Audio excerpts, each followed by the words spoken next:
Hi everyone, Doreen Yaffa Jeff Wilson from Life After Divorce Coaching with our tip of the week.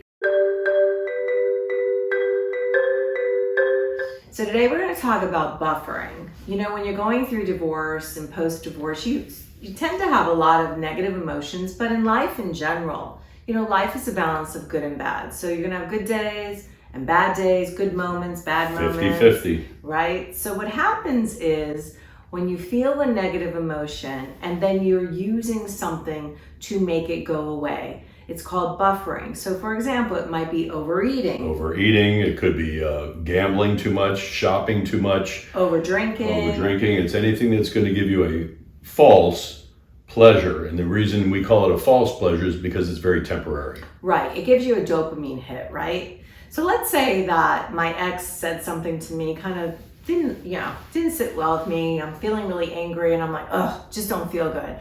So maybe I say, oh, I'm just gonna go like eat that piece of cake that I've been resisting all day because what the hell? Right.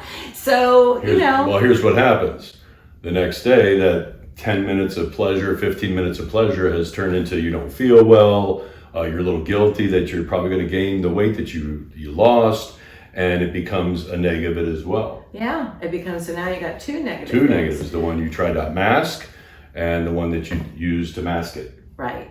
So what we're suggesting is just be aware of this. Be aware of, there's nothing wrong with having a piece of cake. There's nothing wrong with going and having a glass of wine or gambling or whatever it is that you want to do. It's when you do it to escape that negative feeling and you're doing it on a consistent basis, right? Exactly. The hope is that you can get past that negative feeling, breathe into it, meditate, take a walk, breathe, whatever it is that will help you. Move past it, because most of the time it doesn't take more than a few minutes, minutes, yeah.